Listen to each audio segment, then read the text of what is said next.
여러분 혹시 데자뷰라는 말을 알고 계시는지요? 요즘 일상에서 가끔씩 이 사용되지는 용어입니다. 데자뷰. 데자뷰는 프랑스어로 이미 본이란 뜻입니다. 또 한국어로는 기시감이라고 합니다.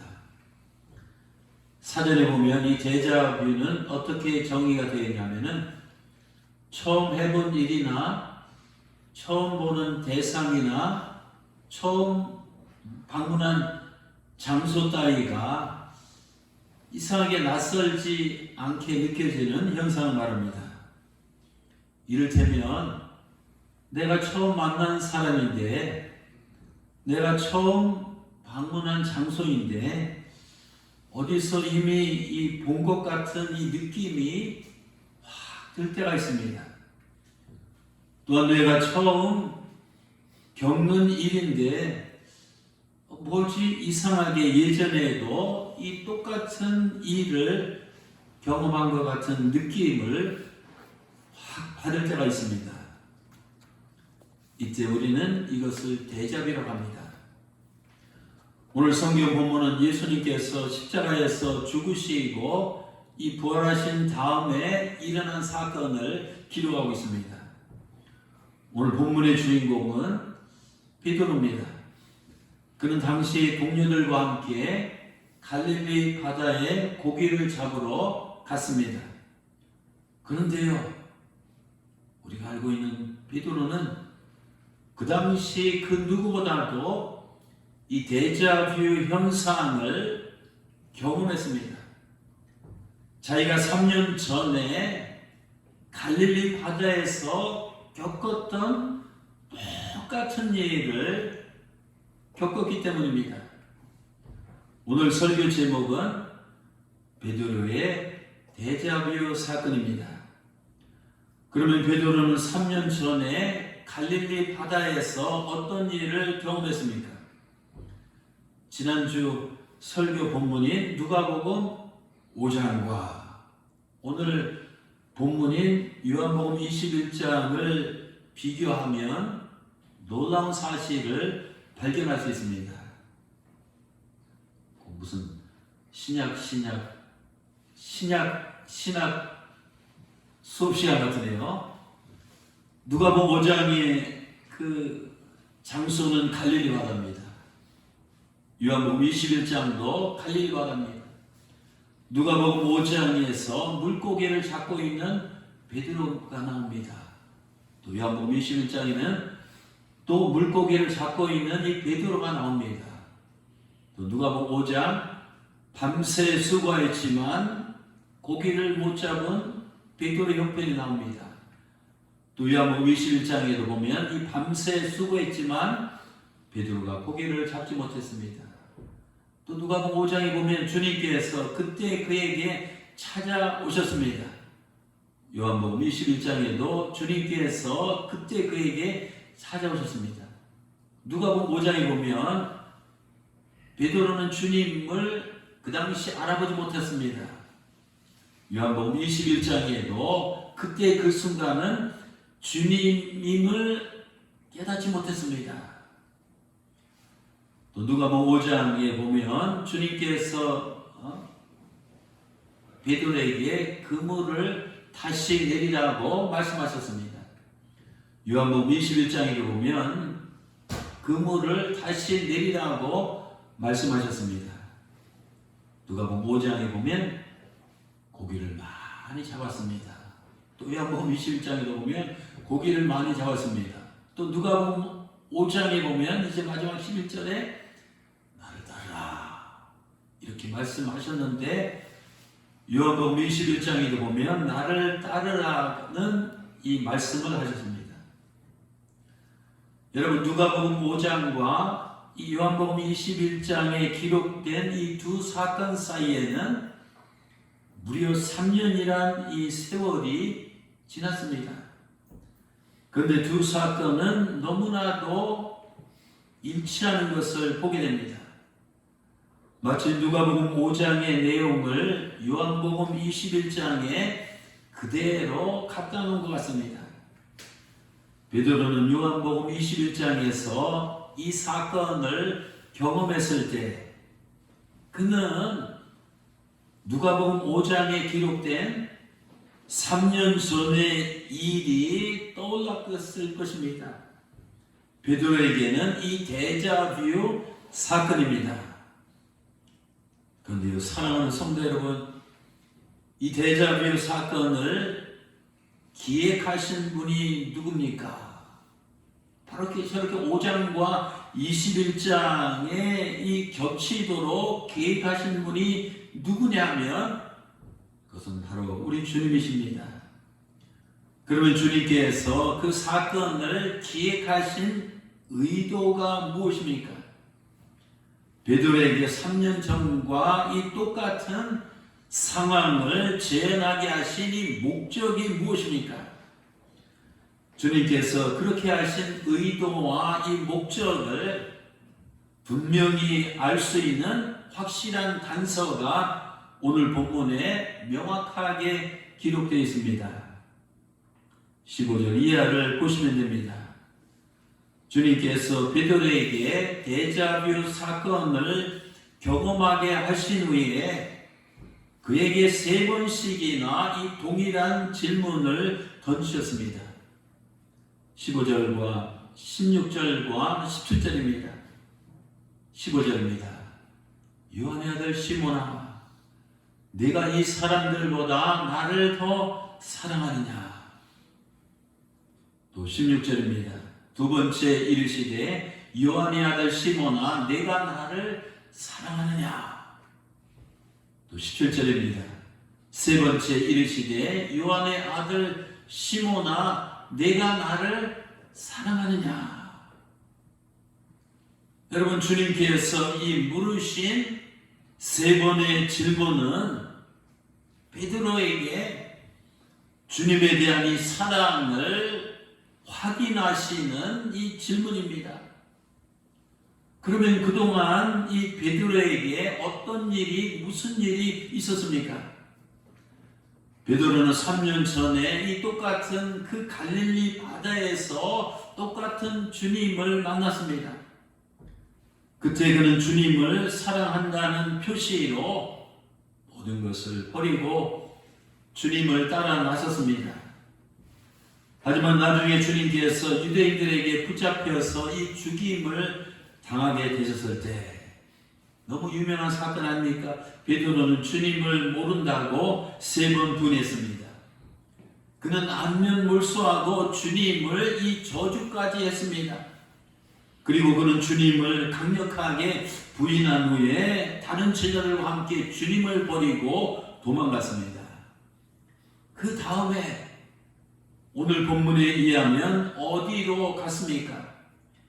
베드로는 다른 제자들과 함께 이 갈릴리 바다로 물고기를 잡으러 갔습니다. 요한복음 21장 3절입니다. 그때 시몬 베드로가 리더 아닙니까? 물고기를 잡으러 간다 하고 나서자 나머지 사람들도 함께 가겠다고 이 따라 나섰다. 베드로는 3년 전처럼 이 주님 대신 이 물고기를 쫓아갔습니다. 3년 전처럼 주님 대신 이 세상을 따라갔습니다. 3년 전처럼 주님 대신 이 다른 것들을 사랑했습니다. 말하자면 베드로는 이 3년 전 옛날 모습으로 다시 되돌아갔습니다. 오늘 본문 성경에 보면 예수님께서는 이 그런 베드로에게 나타나셔서 주님은 무엇보다도 우리 마음을 훤히 꿰뚫어 보고 있는 분이 아니십니까? 그런 베드로에게 나타나셔서 뭐라고 하셨습니까? 너는 세상에 있는 것들보다도 이 나를 더 사랑하느냐?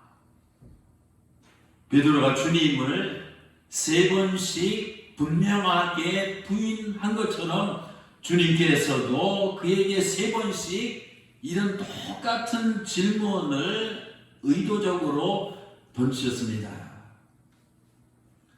주님께서는 베드로가 주님을 믿고 주님을 따라 나선 지 3년이 되는 그 시점에서 주님에 대한 그의 사랑을 확인하는 이 질문을 3번씩이나 분명하게 던지셨습니다. 저는 오늘 본문 성경을 읽다가 도대체 오늘 이 본문 말씀은 우리에게 무엇을 의미할까 생각해 보았습니다. 여러분, 우리 중에는 주님을 믿고 따른 지가 베드로처럼 3년이 된 사람도 있을 겁니다. 또 교회를 다니며 신앙생활 한 지가 3년 미만 혹은 3년 이상, 어떤 사람은 30년, 40년, 50년, 60년이 된 사람도 있을 것입니다. 그런데요, 주님께서는 신앙생활, 교회생활, 믿음생활하는 나에게 현재 내가 서 있는 이 시점에서 베드로에게 하신 이 똑같은 이 질문을 던지고 계십니다. 주님께서는 우리 현재 이 시점에서 주님을 향한 나의 사랑, 주님을 향한 나의 그 사랑을 확인하고 싶어 하십니다. 정광훈아, 내가 이 사람들보다, 또 어떤 번역에 보면 이것들 이렇게 나왔습니다. 내가 이것들보다 나를 더 사랑하느냐. 사실 우리는 지금 주님을 향한 이 내 사랑의 마음을 점검할 시점이 됐습니다. 우리가 결혼한 다음에 1년, 2년 지나면서 결혼 기념일 있잖아요. 결혼 기념일은 무슨 날입니까? 처음에 남자와 여자가 이 뜨거운 사랑으로 만났는데 1년이 지난 결혼 기념일, 2년이 지난 결혼 기념일, 우리는 거의 30년이 넘었는데 30년이 지난 그 결혼 기념일에 배우자를 향한 이 사랑의 마음을 점검하는 시점입니다. 우리도 주님과 우리가 신부 아닙니까? 결혼하지 않았습니까? 우리도 이 시점에서 이 주님을 향한 내 사랑을 점검할 시점이 되었습니다. 우리는 언뜻 보면 주님을 사랑하기 때문에 주님의 교회에 나오는 것 같습니다.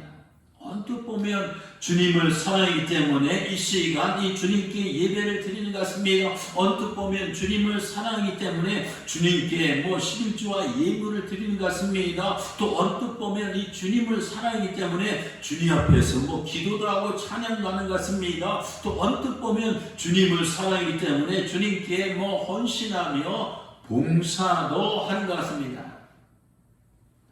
그러나 사실 안 그럴 때가 많습니다. 이스라엘 백성들이 겉으로는 그랬습니다. 하지만 주님께서 보실 때 이스라엘 백성들의 마음은 전혀 그렇지 않았습니다.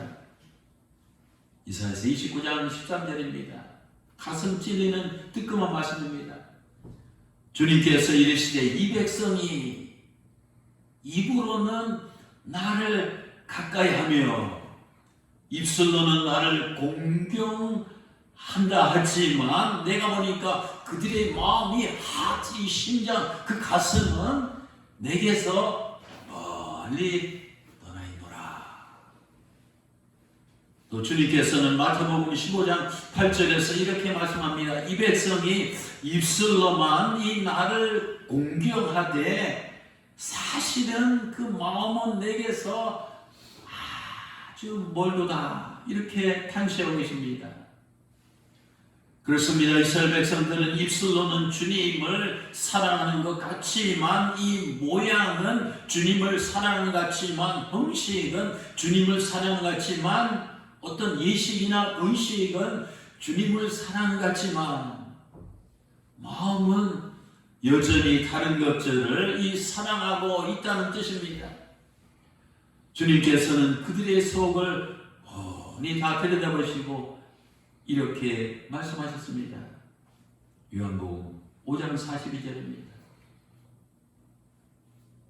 내가 보니 다만 하나님을 사랑하는 것이 너희 속에 없음을 알아노라.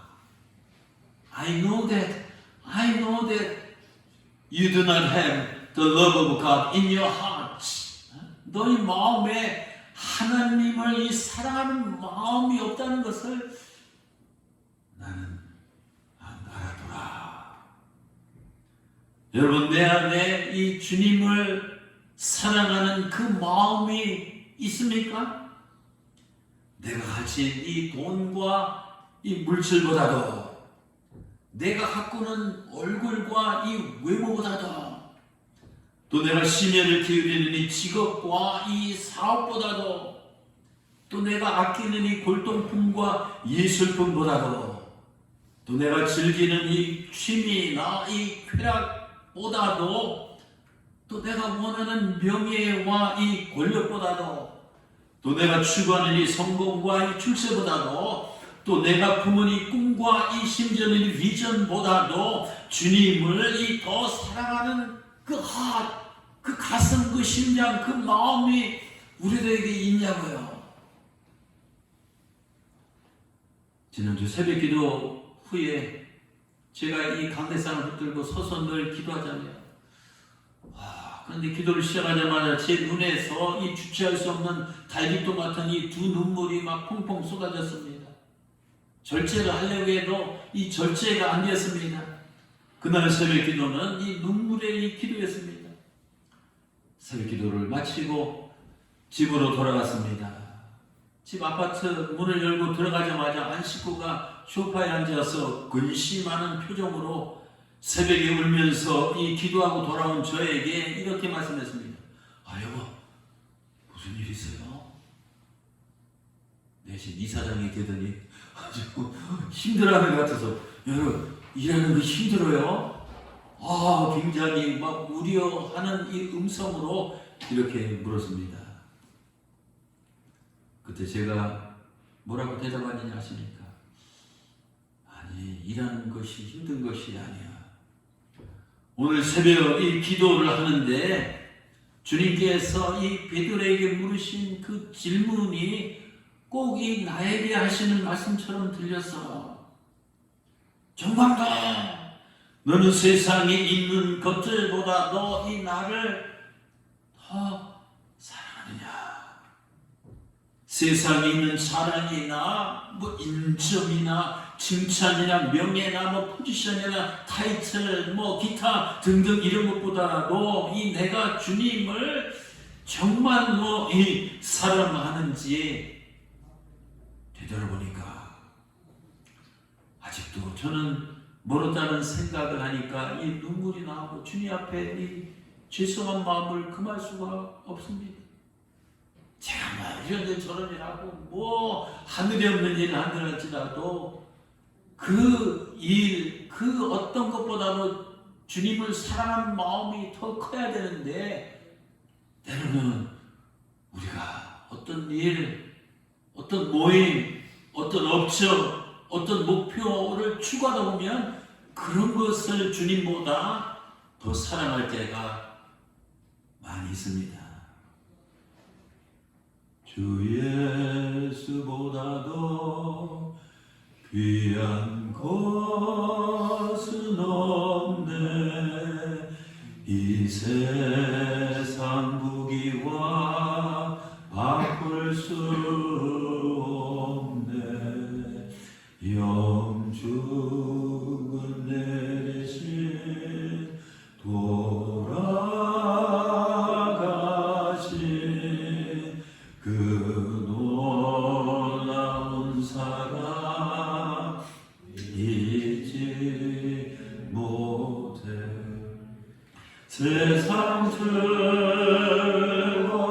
즐거움 다 버리고 세상 사랑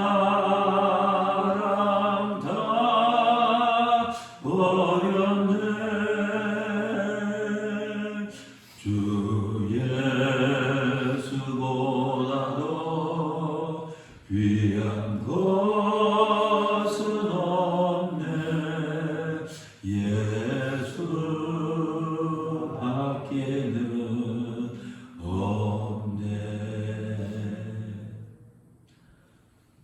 어거스틴이 오늘 밤 주님을 사모하는 그 마음으로 주님 앞에 기도하다가 그만 잠이 들었습니다. 그런데 꿈결에 이 사랑하는 주님이 그에게 나타났습니다. 그리고 주님께서 어거스틴에게 이렇게 말씀하셨습니다. 나의 아들아, 너는 나에게 무엇을 원하느냐? 어거스틴이 대답했습니다. 주님, 저는 아무것도 아무것도 원하지 않습니다. 다만 이 주님만을 원합니다.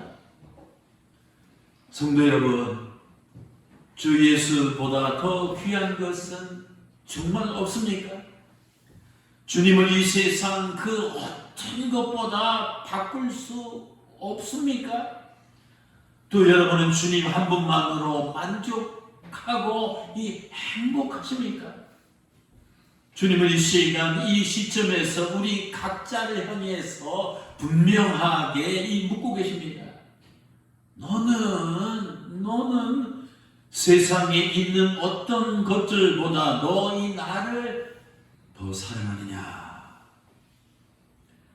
이 말씀 앞에서 이 자신을 진솔하게 솔직하게 돌아보자고요. 우리는 주님을 정말로 사랑하고 있습니까? 아니면 솔직히 말해서 이 주님이 주시는 물질을 더 사랑하지 않습니까? 주님이 주시는 이 좋은 직장을 더 사랑하지 않습니까? 주님이 주시는 명예를, 주님이 주시는 축복을 더 사랑하지 않습니까? 주님이 주시는 이 안락함을 더 사랑하지 않습니까? 우리가 산타크로스를 왜 좋아해요? 산타크로스를 기다리는 것이 아니라 산타크로스 할아버지가 주는 캔디 때문에 선물을 기다리는 겁니다. 여러분, 우리가 주님을 사랑하는 것하고 주님 때문에 나에게 주어진 어떤 선물, 축복 이런 것들을 사랑하고 하는 것은 다릅니다. 사실 우리는 주님을 사랑한다고 하지만 정말입니다. 아닙니다. 주님이 주시는 이런 이 축복들을 사실은 그런 물질적인 것을, 세상적인 것을 더 애착을 갖고 거기에 더 마음이 가까이 있고 그것을 사랑하는 것이 아닙니까? 설령 이런 것들이 내게서 하루아침에 다 떠나간다고 해도, 욥처럼 하루아침에 알거지가 된다고 해도 나는 여전히 주님을 사랑한다고 이 자신 있게 당당하게 고백할 수가 있습니까? 주님께서는 베드로에게 바로 이런 이 사랑의 고백을 듣기 원하셨습니다. 오늘 여러분과 저에게도 우리 주님께서는 이와 똑같은 이 사랑의 이 고백을 듣기 원하십니다. 그런데요, 주님께서 우리에게서 왜 이런 고백을 듣기 원하시는지 아십니까? 그것은 주님께서 우리를 이렇게 사랑하시기 때문입니다. 아무개야, 내가 이것들보다도 나를 더 사랑하느냐? 라고 주님께서 물으셨는데, 이 뜻을 뒤집어 말씀드리면 무슨 뜻인지 아십니까? 아무개야, 예수는 나는 이런 것들보다도 너를 더 사랑하신다는 의미입니다. 너는 나보다 너 자신을 더 사랑할지라도 나는 너를 그것보다 더 많이 사랑한다. 너는 나보다 이 돈을 더 사랑할지라도 나는 너를 그것보다 더 많이 사랑한다. 너는 나보다 자식을 더 사랑할지라도 나는 너를 그것보다 더 많이 사랑한다. 너는 나보다 장사를, 사업을 더 사랑할지라도 나는 너를 그것보다 더 많이 사랑한다. 너는 나보다 이 세상을 더 사랑할지라도 나는 너를 그것보다 더 많이 사랑한다. 내가 널 이처럼 사랑하기 때문에 나는 너 때문에 십자가에서 내 죄를 위해서 너 대신 피 흘려 죽었노라. 나는 너를 이처럼 사랑하기 때문에 내가 받을 고난을 대신 받고 내가 받을 형벌을 대신 받고 내가 받을 이 죽음의 잔을 대신 마시고 죽었노라. 너는 나를 여전히 부인하고 여전히 나를 불순종하고 여전히 나를 핍박하고 나를 대적하지만 나는 너를 여전히 사랑하노라라는 고백입니다. 너는 나를 잊었지만 나는 너를 잊지 않았다. 너는 나를 버렸지만 나는 너를 버리지 않았다. 너는 나를 떠났지만 나는 너를 떠나지 않았노라. 너는 나를 향한 이 첫사랑을 버렸지만 나는 너를 향한 이 첫사랑을 버리지 않았노라. 엊그제 금요 심야 기도에 어느 인생의 이야기 시간에 전북대 교수인 이기재 장로님을 모시고 정말 은혜로운 간증을 들었습니다. 우리끼리만 듣기 참 아까운 그런 간증이었습니다. 그분은 농학 박사입니다. 간증 시간에 이 자리에서 퀴즈를 냈습니다. 여러분, 세상에서 이 가장 짧게 피는 꽃이 뭔지 아십니까? 이게 전문가가 아니면 농학 전공한 사람이 아니면 알 수 없습니다. 정답은 나팔꽃입니다. 나팔꽃은 피었다가 2시간이면 그냥 진답니다. 그러면서 그분이 다음 질문을 했습니다. 그러면 세상에서 이 가장 오래 길게 피는 꽃은 무슨 꽃일까요? 여러분, 무슨 꽃인지 아세요? 정답은 사랑꽃입니다. 사랑. 꽃 중에서 이 사랑의 꽃이 제일 오래 가는 꽃이랍니다. 이야, 일리가 있는 말입니다. 여러분, 주님의 이 가슴 속에 핀 우리를 향한 이 사랑의 꽃은 The flower of love, The flower of agape. 이 사랑의 꽃은 영원히 시들지 않는 꽃입니다. 베드로는 지난 3년 동안 이 주님을 사랑한다고 고백하면서 주님을 따랐습니다.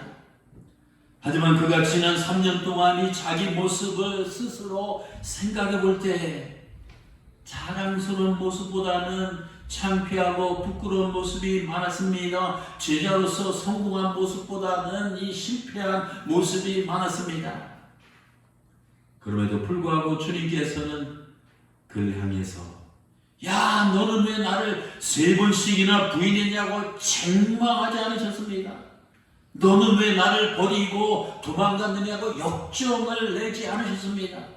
너는 왜 수제자로서 이 본을 보이지 못했느냐고 비난하지 않으셨습니다. 주님은 일체 그의 과거 행적을 묻지도 않으시고 따지시도 않으셨습니다. 그 대신 3년 전에 베드로를 부르실 때 하셨던 똑같은 말씀을 하셨습니다. 그때도 나를 따르라니까 follow me. 나를 따르라는 말씀은 뭡니까? 내가 네 앞에 서서 계속 인도하시겠다는 뜻입니다. 내가 계속 너와 함께 이제 하시겠다는 뜻입니다. 내가 계속 너를 사용하시겠다는 뜻입니다. 내가 너에게 계속 이 은혜를 부어주시겠다는 뜻입니다. 내가 너를 계속 이 능력으로 역사해 주시겠다는 뜻입니다. 내가 너를 계속 축복하시겠다는 뜻입니다.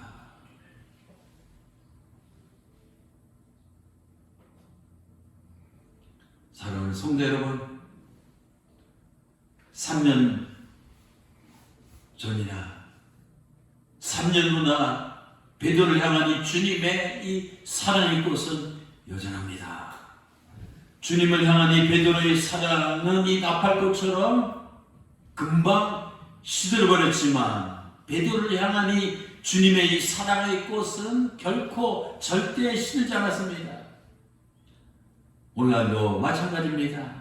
주님은 우리에게 찾아오셔서 내가 과거에 저질렀던 이런저런 잘못과 실책을 캐묻지 않으십니다. 주님은 여전히 우리를 미움의 눈으로 보시는 것이 아니라 이 사랑의 눈으로 보십니다. 정죄의 눈으로 보시는 것이 아니라 이 자비의 눈으로 보십니다. 진노의 눈으로 보시는 것이 아니라 이 긍휼의 눈으로 보십니다.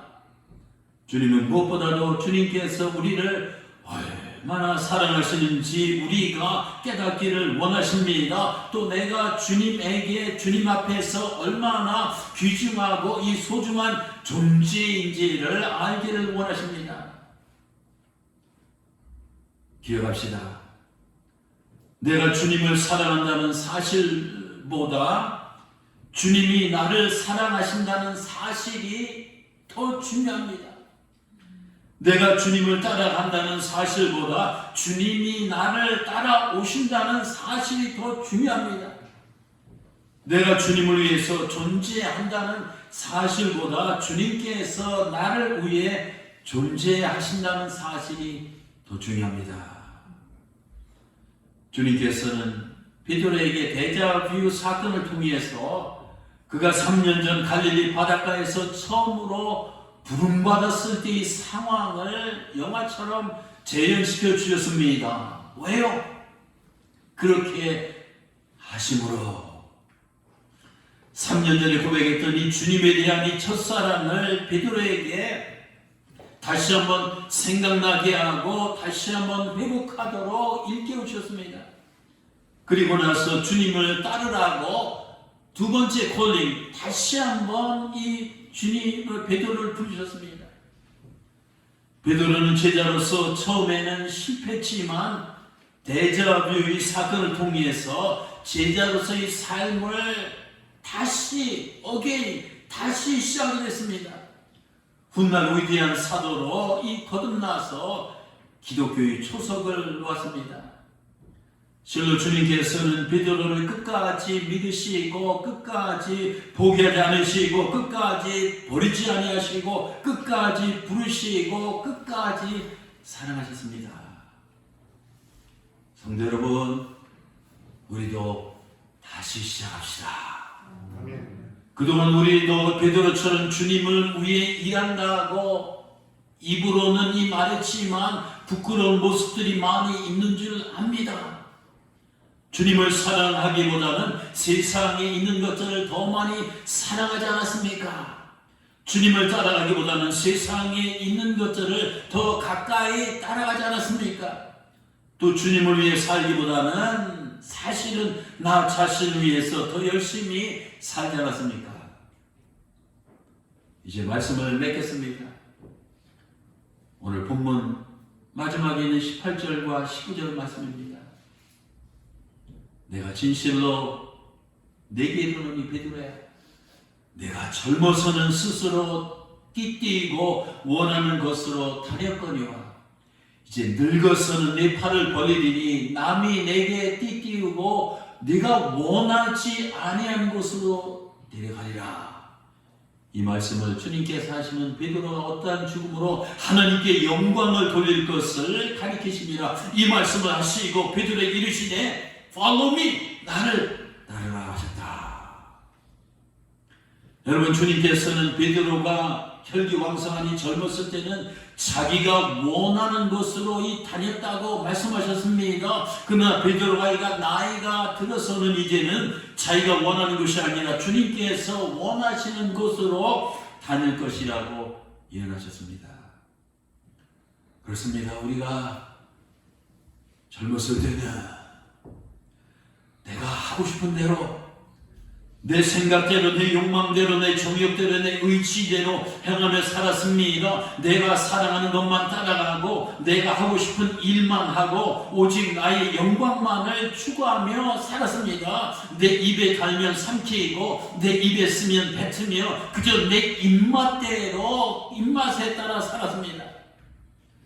베드로가 주님께 묻습니다. 21절입니다. 이 사람은 어떻게 되겠습니까?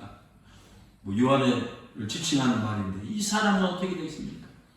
이렇게 우리가 젊었을 때 내 육신이 정욕과 안목의 정욕과 내 입맛대로 세상의 자랑과 내 이런 욕구대로 살면 이 사람은 어떻게 되겠습니까? 이렇게 인생을 살다간 사람은 어떻게 됩니까? 그 사람에게 하나님의 진노와 심판이 기다리고 있습니다. 영생을 얻을 수 없습니다. 이 천국에 들어갈 수 없습니다. 마태복음 7장 21절 주님 말씀합니다. 나더러 주여 주여 하는 자마다 천국에 다 들어갈 것이 아니요 다만 하늘에 계신 내 아버지의 뜻대로 행하는 자라야 들어가니라. 이제는 우리가 나이가 들어서는 여기 재혼이 빼놓고 다 해당되네. 나이가 들어서는 어떻게 어찌 살아야 합니까? 신앙의 나이가 이제 들 때 되지 않았습니까? 신앙의 철이 들 때가 되지 않았습니까? 신앙의 나이가 들어서는, 신앙의 철이 들어서는 이제는 어떻게 살아야 됩니까? 요한복음 21장 이후에 베드로처럼 주님만을 사랑하며 주님의 영광만을 위해서 주님이 기뻐하시는 일만 하며 우리는 살아야 합니다. 이 사람은 어떻게 되겠습니까? 이렇게 인생을 살다간 사람은 어떻게 됩니까? 그에게는 하나님의 용서와 자비가 임합니다. 영생을 얻습니다. 이 축복이 임합니다. 이 천국에 들어갑니다. 마태복음 10장 29절에서 30절입니다. 예수께서 이르시되 내가 진실로 너에게 이르노니 나와 복음을 위하여 집이나 형제나 이 자매나 아버지나 이 어머니나 자식이나 전토를 버림사는 현세에 있어 집과 형제와 자매와 어머니와 자식과 전토를 몇 배나 받고? 100배나 받되 오케이 또 박해를 겸하여 받고 내세 영생을 받지 못할 자가 없느니라. 이제 다음 주는 전교인 2주간 가을 특별 새벽기도입니다. 전교인 대상입니다. 한 분도 명령입니다. 한 분도 빠짐없이 참여하시기 바랍니다. 새벽기도 1년에 2번 나온다고 죽지 않아요. 병들지 않아요. 100% 다 나오시기 바랍니다. 이번 특별 새벽기도 기간에 그동안 과거의 자신 인생을 돌보는 시간을 갖길 바랍니다. 또 현재 내 신앙을 하나님 앞에서 이 점검하는 계기를 삼기 바랍니다. 그리고 앞으로 내가 남은 인생을 어떻게 살 것인가 기도하며 새롭게 다짐하는 시간 갖길 바랍니다. 주님께서 베드로에게 하신 마지막 말씀은 22절입니다. 너는 나를 따르라. 세상이나 이 세상에 있는 것들을 따르지 맙시다. 그 길은 심판의 길이요 이 사망의 길이요 멸망의 길입니다. 오직 길이요 진리요 생명 되신 이 주님을 사랑하며 그분의 뒤를 따라가심으로 복된 인생을 살아가시기를 주님 이름으로 축원합니다. 기도하시겠습니다.